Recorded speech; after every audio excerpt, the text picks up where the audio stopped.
Welcome. We're going to be digging into a really thoughtful essay from Humia today.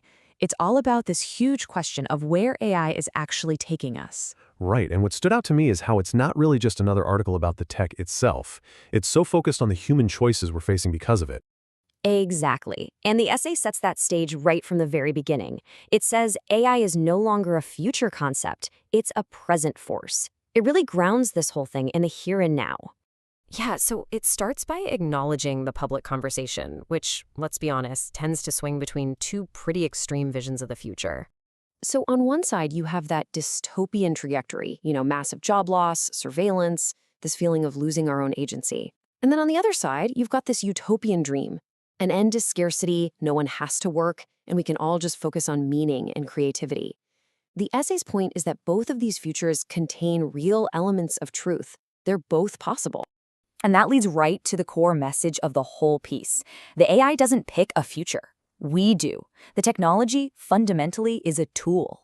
It just puts all the responsibility right back on us, doesn't it? It shifts the question from, what is this tech going to do to us, to, what are we going to choose to do with it? And a huge part of that choice seems to be about jobs. But this Humia essay makes the case that if we only focus on jobs, we might be missing the more important question. Right. Because this is the question we all ask first, isn't it? What jobs will be left? It's just such a natural, visceral fear. Because for so many of us, our job is our security. But the essay really pushes us to reframe that. The deeper questions are, how will all the value that AI creates get shared? And, who actually benefits?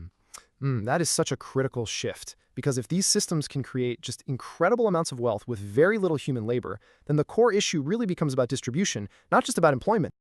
So, okay, if the old way of distributing value through a wage from a job starts to break down, what's the alternative? The essay puts forward a really compelling idea here. It's called an AI dividend. And the idea of this AI dividend is to look at AI as a kind of collective inheritance. Right? Because think about it, it's built on centuries of human knowledge, our data, our culture. It's our collective creation. So the argument follows that its benefits should also be collective, not just funneled to a tiny few. And the principles that come from this idea, they're really about a different way of thinking. They're about designing our economic systems so that dignity is a requirement from the very start. It's this vision where work is finally liberated from the raw pressure of survival. People could contribute and be creative because their basic security and dignity are already taken care of. It's a pretty beautiful vision, but the article is also realistic. It points to a really big hurdle, which is our own tendency to just disengage. When something is this big and complex, it's almost natural to just want to avoid it. And that's where the danger lies. The essay says that avoidance seeds the future. When we, the public, step back, the development of this tech just gets controlled by fewer and fewer actors. So in the end, avoidance isn't a neutral choice. It's an active choice to let someone else decide what the future looks like.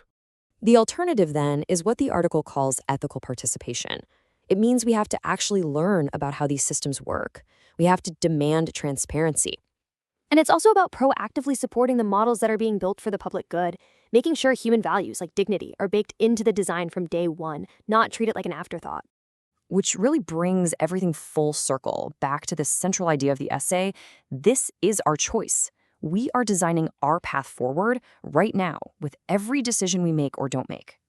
And to help guide us, the article lays out these ethical non-negotiables, things like human dignity being inherent, not tied to your productivity, or that technology must serve human flourishing, not dominate it. They're basically the moral guardrails for this whole thing. They're not technical problems to be solved. They're human-centered design constraints that we have to insist on. The essay ends on this really powerful thought. AI is not the end of human relevance. It is a test of whether humanity can mature into its own power. I love that framing. It's not about the power of the tech, is it? It's about our own wisdom and maturity and how we handle that power. It kind of holds up a mirror to all of us. There's a lot more in the full piece, of course. We really encourage you to go read the whole essay and see the other resources over at humia.life. Thanks for joining us for this discussion.